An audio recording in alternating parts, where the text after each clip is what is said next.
আসসালামু আলাইকুম। আমার নতুন আরেকটি ভিডিওতে আপনাদের সবাইকে স্বাগতম জানাচ্ছি। ব্যাংকিং রিলেটেড যে কোনো ধরনের ভিডিও এবং বিভিন্ন ব্যাংক ও ফাইন্যান্সিয়াল ইন্ডাস্ট্রি রিলেটেড সকল ধরনের আপডেট সহ বিভিন্ন ব্যাংকের এফডিআর ডিপোজিট রেট এবং ওভারঅল ব্যাংক ও ফাইন্যান্সিয়াল ইন্ডাস্ট্রি রিলেটেড নতুন নতুন আপডেট জানার জন্য যারা নিয়মিত আমার চ্যানেলের ভিডিও দেখেন বাট আমার চ্যানেলটি এখনও সাবস্ক্রাইব করেননি, সবার কাছে রিকোয়েস্ট থাকবে আমার চ্যানেলটি সাবস্ক্রাইব করে অবশ্যই বেল আইকনটি প্রেস করে রাখবেন, যাতে যখনই আমি এই রিলেটেড নতুন কোনো ভিডিও দিব সবার আগে আপনার কাছে চলে যায়। তো আজকের ভিডিওতে খুবই গুরুত্বপূর্ণ একটি বিষয় নিয়ে আলোচনা করব, সেটা হচ্ছে বাংলাদেশ ব্যাংক কিন্তু অনেকগুলো ক্রাইটেরিয়ার উপর বেস করে প্রতি বছর সাস্টেইনেবিলিটি রেটিং প্রকাশ করে।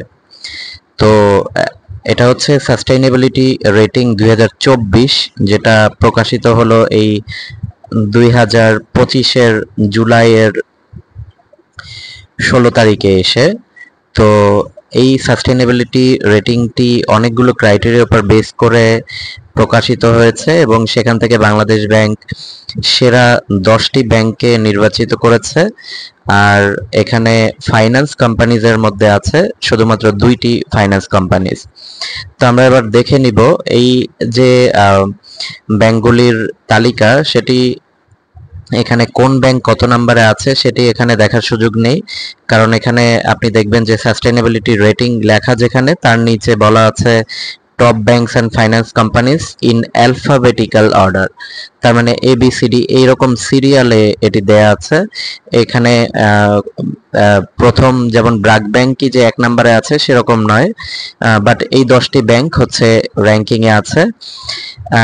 এখানে আছে BRAC bank, City bank, Dutch Bangla bank, Eastern bank, Jamuna bank, Mutual Trust bank, NCC bank, Prime bank, Pubali bank আর শাহজালাল ইসলামী ব্যাংক।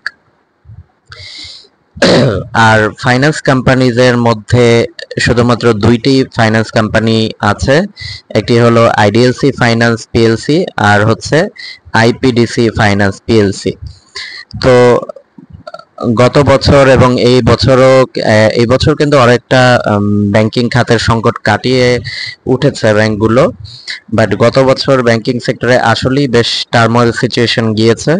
তো সব সমস্যার মধ্যেও এখন যে সাস্টেনেবল রেটিংটি প্রকাশিত হলো, এই যে 10টি ব্যাংক, এটি কিন্তু আপনি যদি এখানে প্রত্যেকটি ব্যাংক দেখেন, এই ব্যাংকগুলি কিন্তু আসলেই ভালো এবং অনেকগুলো ক্রাইটেরিয়ার উপর বেস করে এই সাস্টেনেবল রেটিং করা হয়েছে। সেখানে সাস্টেনেবল ফাইন্যান্স আছে, প্লাস হচ্ছে আরও বেশ কিছু ক্রাইটেরিয়া আছে, সেটি আলোচনা করতে গেলে ভিডিওটি অনেক দীর্ঘ হয়ে যাবে।